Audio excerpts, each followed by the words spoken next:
students, I hope you all are fit and fine and doing well in studies. So, our first chapter, that is matter and its composition, is going on, and today we will going to discuss the next topic, that is on page number 19 of your book. So, our topic is direct conversion of a solid into gaseous state and vice versa, means from gaseous state to the solid state.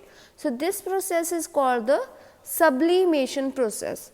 So, it is the process due to which solid directly changes into the gaseous state on heating and the gaseous state directly changes into the solid state on cooling. Okay. So, if we want to change the solid into the gaseous state, then this can be done with the help of heating, and when we change the gaseous state into the solid state, then it can be done on cooling. So, the gaseous form of the solid is called the sublime. The gaseous form of the solid is called sublime, that is formed on heating, and the solid obtained from the gaseous state on cooling is called sublimate. So, here is the two terms, first one is the sublime and the second one is the sublimate. Sublime is the gaseous form of the solid that is formed on heating, and sublimate is the solid form that is obtained from the gaseous state on cooling. Here naphthalene shows sublimation process because naphthalene can sublime and it having the insecticidal properties. Insecticidal property means it is used to kill the insects. Hence, naphthalene balls are placed in cupboards for woolen cloths to keep the insects away. Naphthalene vapors drive away the insect. In this, the naphthalene vapors, when it will goes to sublime, then its vapors drive away the insects from the cloth. Due to vapor formation, the size of the naphthalene ball goes on decreasing with time. So, firstly the size of the naphthalene ball is different, but after sublimation its size will become decreases. Next is the difference between gas and vapor. So, first one is gas. Gas is a substance that remains in the gaseous state under normal conditions of temperature and atmospheric pressure. Okay. So, gas is a substance that does not changes its state, means it remains in the gaseous state in normal conditions of temperature and pressure. Okay. We can't change the gas form into the another form. So, gas remains as it is at normal temperature conditions and the pressure conditions. Now comes to the vapor, a substance that is solid or liquid under normal conditions of room temperature and pressure, but changes into the gaseous state on heating is called vapor.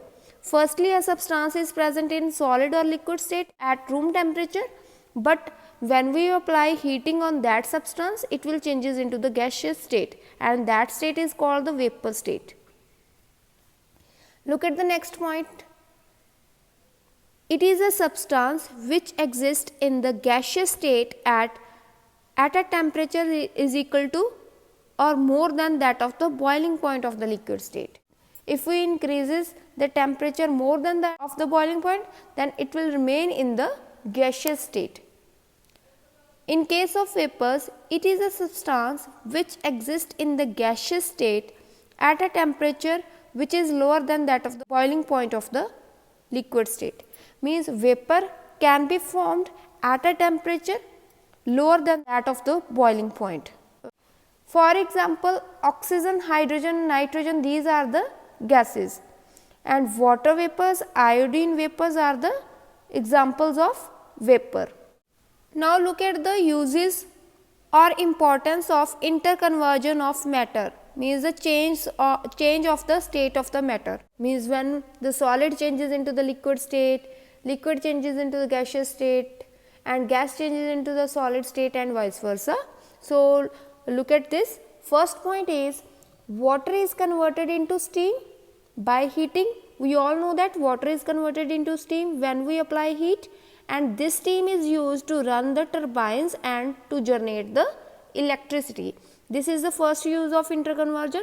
Here the water changes into the steam form. Look at the second point. Water can be changed into water vapors as well as ice. Means water can be changed into water vapor when we apply heating, and it can be changed into ice when we apply cooling. So therefore, nature, ice, liquid water and water vapors are available. So this is the another use of the interconversion of states. Next point is liquid oxygen, which is used in artificial respiration, is obtained by the liquefaction of oxygen gas. Means the liquid oxygen is used in the artificial respiration, and this can be obtained when we liquefied, when we changes the gas form into the liquid form. So this is another example of the interconversion of states of matter. Next is LPG gas. LPG means liquefied petroleum gas. It is used for the domestic cooking purposes and it is transported after liquefaction. This gas is also liquefied, then we use it in domestic cooking purposes. Next point is the naphthalene balls used to protecting the cloths from the insects due to its insecticidal properties, and also room fresheners are based on the property of sublimation.